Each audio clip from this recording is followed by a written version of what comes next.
नमस्कार दोस्तों, स्वागत है आपका डॉक्टर संजय वेब के यूट्यूब चैनल में। दोस्तों, आज मैं doctor Sanjay Sinha, technical analyst working on new way since last 27 years. हमारे यूट्यूब वीडियो में आपका स्वागत है। क्या आप आत्मविश्वास और विशेषज्ञता के साथ इंट्रिकेट वर्ल्ड ऑफ ट्रेडिंग में नेविगेट करने के लिए तैयार हैं?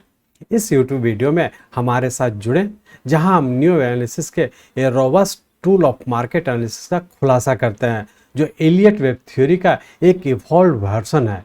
इस वीडियो में हम आपको बैंक निफ्टी में करेक्टिव राइजेस के लिए तैयार की गई एक स्ट्रैटेजिक ट्रेडिंग प्लान के माध्यम से मार्गदर्शन करेंगे, जो आपके लाभ की सुरक्षा के लिए टाइमली एग्जिट स्ट्रैटेजी के महत्वपूर्ण पहलू पर ध्यान केंद्रित करेंगे। जाने कि क्यों न्यू एनालिसिस को इन्वेस्टर या ट्रेडर्स के लिए एक पावरफुल टूल माना जाता है। न्यू एनालिसिस और ट्रेडिशनल एलियट वेब थ्योरी से इसके अंतर के बारे में गहराई से जानें। बैंक निफ्टी के वर्तमान करेक्टिव राइज के लिए डिटेल्ड ट्रेडिंग प्लान विकसित करें। ट्रेडिंग में रिस्क मैनेजमेंट के महत्व पर जोर दें। टाइमली एग्जिट क्यों मायने रखता है, जानें। प्रॉफिट को प्रोजेक्ट करने और लॉस को रोकने में टाइमली एग्जिट स्ट्रैटेजी की महत्वपूर्ण भूमिका को समझें। रियल लाइफ बैंक निफ्टी के एग्जाम्पल से देखें कि कैसे टाइमली एग्जिट में विफल रहने से आपके ट्रेडिंग पोर्टफोलियो पर असर पड़ सकता है। डायनेमिक न्यू एनालिसिस के टिप्स आपके साथ इस वीडियो में साझा की गई है। रिवर्सल सिग्नल्स का पता लगाने के लिए न्यू एनालिसिस द्वारा दी गई एडवांस इनसाइट्स का उपयोग करें। रैशनल डिसीजन लेने के लिए करेक्टिव राइजेस के अंदर की वेब पैटर्न्स और मार्केट मूवमेंट की पहचान करें। एक एक्सपर्ट न्यू इन्वेस्टर या ट्रेडर बनने के लिए कंटिन्यूअस सीखने और प्रैक्टिस को इनकरेज करें। इन्हांस्ड प्रॉफिटेबिलिटी और करेक्टिव स्ट्रेटेजीज के लिए अपनी स्किल्स में न्यू एनालिसिस को शामिल करें। अपने इन्वेस्टिंग या ट्रेडिंग स्किल्स को बढ़ाने और बैंक निफ्टी ट्रेडिंग की दुनिया में कॉम्पिटिटिव एज हासिल करने के अवसर का फायदा उठाएं। दोस्तों, मार्केट मूवमेंट के हर स्टेज को समझना एक स्पेशलाइज्ड टैलेंट है, जो राइट नॉलेज और प्रैक्टिस से पाया जा सकता है। इस यूट्यूब वीडियो में आपको पास्ट और करंट बैंक निफ्टी के दोनों स्टेजेस को समझाया गया है। इस वीडियो में इजीली अंडरस्टैंडेबल मेथड्स का यूज किया गया है। तो आइए मार्केट के अनसर्टेनिटीज को अपनी सफलता पर हावी न होने दें। न्यू एनालिसिस के साथ कंट्रोल रखें और अपना फिनेंशियल फ्यूचर सुरक्षित रखें। ट्रेडिंग की तेज गति वाली दुनिया में सफलता के लिए आगे रहना आवश्यक है। विशेष रूप से बैंक निफ्टी करेक्शन के एक्शन को समझने के लिए तैयार किए गए न्यू एनालिसिस अप्रोच का उपयोग करके प्रॉफिटेबल ट्रेडिंग में महारत हासिल करने के लिए इस व्यापक गाइड में हमारे साथ जुड़े। और इन सभी चीज़ों को समझने के लिए चलिए हम लोग चलते हैं बैंक निफ्टी के रियल टाइम चार्ट पर। ये बैंक निफ्टी का हम लोग का डेली चार्ट है और इस डेली चार्ट में हम लोग देख रहे हैं कि हम लोग का 16 मार्च को यहाँ पे एक करेक्शन पूरा करके फिर से ऊपर एक राइजिंग ट्रेंड में ऊपर कंटिन्यू किया था। और यहाँ पे हम लोग देख रहे हैं कि 16 मार्च 2023 जो हम लोग का 0 पॉइंट है, और यहाँ से जब राइजिंग ट्रेंड में ऊपर कंटिन्यू किया तो हमारा ये 1, 2, 3, 4 और 5 वेव में यहाँ पे कंप्लीट करने के बाद, जिसका कि subordinate first wave extended wave था। और जैसा कि पिछले वीडियो में भी आप लोग से डिस्कस किए थे कि यदि हमारा एक इम्पल्स वेव कंप्लीट किया है, जिसका कि subordinate wave first wave extended है, तो उसके बाद का करेक्शन सेकंड वेव के आसपास आने की संभावना होता है, जो एग्जैक्टली हम लोग देखें कि पिछले वीक में कि हम लोग का नीचे यहाँ पर सेकंड वेव के पास आ चुका है। तो ये हम लोग का जो मिनिमम यहाँ से हम लोग का जो एक इम्पल्स वेव कंप्लीट किया था, उसका जो करेक्टिव था, तो जो मिनिमम रिक्वायर्ड था वो पूरा हो चुका है। पिछले वीक में हम लोग यहाँ पे देखे थे कि हम लोग का यहाँ ऊपर की ओर पैटर्न कंफर्म नहीं किया था, जो इंडिकेट किया था कि वो हो सकता है कि हम लोग का यहाँ पर नीचे का एक करेक्शन पूरा करके फिर से करेक्टिव राइज में रहने की संभावना है,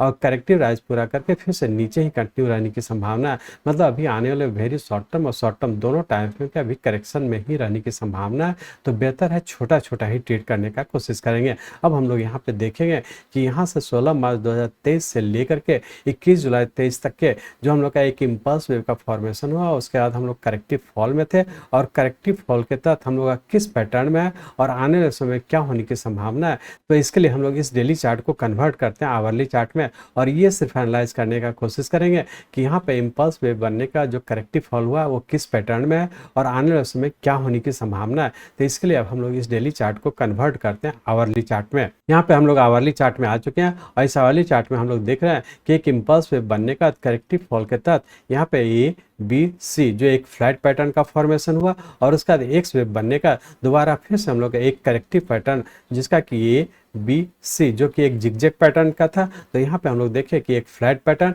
और एक्स वेव बनने का एक जिगजैग पैटर्न का फॉर्मेशन हुआ। और जैसा पिछले वीडियो में भी आप लोग से डिस्कस किए थे कि चूंकि यहाँ पे हम लोग का एक जिगजैग पैटर्न हुआ, तो उसके बाद का जो करेक्टिव राइज है वो हो सकता है कि छोटे से रेंज बाउंड में ही रहने की संभावना है। अब हम लोग यहाँ पे देखेंगे जो यहाँ पे हम लोग का दो सिंपल पैटर्न, जो एक फ्लैट और एक जिगजैग का फॉर्मेशन कंप्लीट करने का अभी हम लोग करेक्टिव राइज में इंटर किए हुए हैं, और करेक्टिव राइज के तहत हम लोग अभी भी ऊपर ही रहने की संभावना है। और हम लोग एक चीज़ और ध्यान रखेंगे कि चूंकि यहाँ से जो दो पैटर्न का फॉर्मेशन हुआ, इसमें पैटर्न कंप्लीट करने में रफली 18 दिन लगा।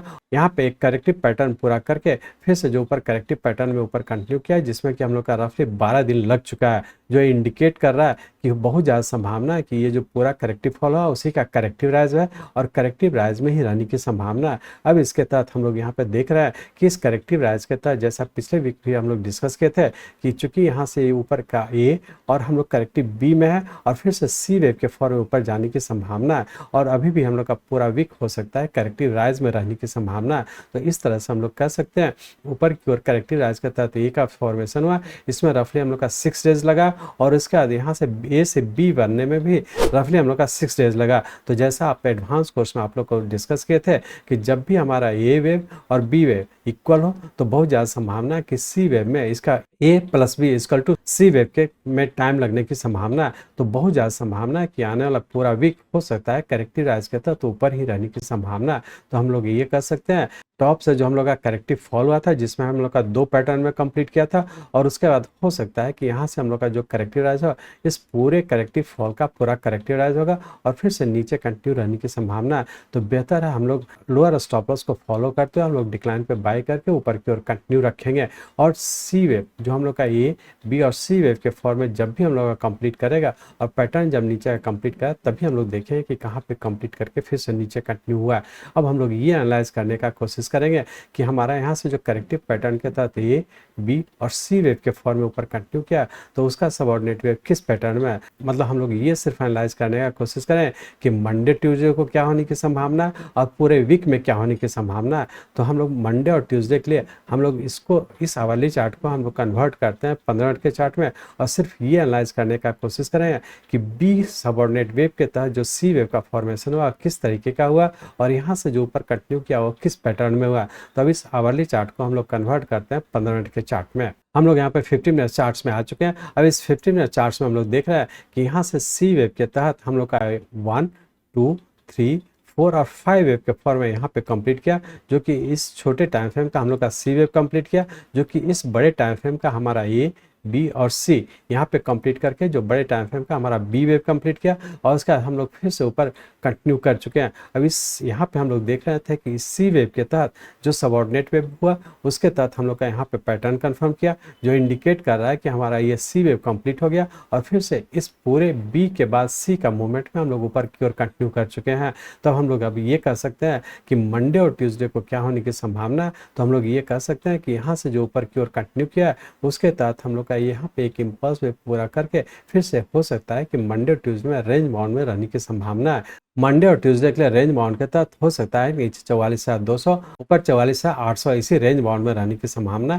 डिक्लाइन पे बाई करके आप ऊपर के ऊपर प्रॉफिट बुक करें और नीचे का स्टॉप लॉस रखें। ये जो सी जहाँ पे हम लोग का सी वेव कंप्लीट हुआ जो कि हम लोग का रफली 43,800 है, तो इस स्टॉप लॉस को ध्यान में रख करके हम लोग मंडे और ट्यूसडे के लिए डिक्लाइन पे बाई करके ऊपर के ऊपर प्रॉफिट बुक करें। लेकिन बहुत ज़्यादा संभावना है कि अभी ऊपर करेक्टिव राइज सी वेव के तहत ऊपर करेक्टिव राइज में जाने की संभावना है। तो बेहतर है स्टॉप लॉस 43,800 के स्टॉप लॉस को फॉलो करते हैं हम लोग ऊपर की ओर कंटिन्यू रखेंगे। अब हम लोग ये देखने की कोशिश करेंगे कि पूरे वीक में क्या होने की संभावना। तो इस 15 मिनट के चार्ट को कन्वर्ट करते हैं आवरली चार्ट में। हम लोग यहाँ पुनः आवरली चार्ट में आ चुके हैं। तो हम लोग पूरे वीक की बात करें तो जैसा कि आप लोग अभी हम लोग डिस्कस किए थे कि हम लोग का इस करेक्टिव राइज के तहत ऊपर ए बी और सी वेव के फॉर्म में ऊपर कंटिन्यू होने की संभावना है। तो बहुत ज़्यादा संभावना है सी वेव के तहत ऊपर हो सकता है कि 45,200 या 45,300 तक यहाँ तक जाने की संभावना है। तो बेहतर है, यदि पूरे वीक की बात करें तो हो सकता है कि नीचे 44,200 और ऊपर 45,000 या 45,200 तक भी जाने की संभावना है। तो और उसके लिए जो स्टॉप लॉस होगा वो हम लोग का नीचे का स्टॉप लॉस होगा 43,800 का। तो पूरे वीक की बात करें तो लोअर स्टॉप लॉस रखेंगे 43,800 का और हर डिक्लाइन पे बाई करके, और पूरे वीक के लिए हो सकता है कि 45,200 तक भी जाने की संभावना है। तो इस डायरेक्टली आप होल्ड करके रख सकते हैं और वेव को फॉलो करते हुए, ट्रेलिंग स्टॉप लॉस को फॉलो करते हुए आगे की ओर कंटिन्यू रखें। हम लोग ऐसा कर सकते हैं कि चूंकि करेक्टिव राइज करता है तो ऊपर कंटिन्यू होने की संभावना है, तभी हम लोग डिक्लाइन पे बाई करके लोअर स्टॉप लॉस को फॉलो करते हुए ऊपर कंटिन्यू रखेंगे। मैं चाहता हूं मेरे जीवन का लक्ष्य है इस मार्केट में कोई भी लूजर ना हो। इसको आप सीखें, लोगों को सिखाएं, लोगों को मदद करिए। हमारे साथ जुड़े रहने के लिए, आज के वीडियो को ध्यानपूर्वक अटेंड करने के लिए, इसे दूसरों तक पहुंचाने के लिए आप सबका बहुत बहुत धन्यवाद। जय हिंद।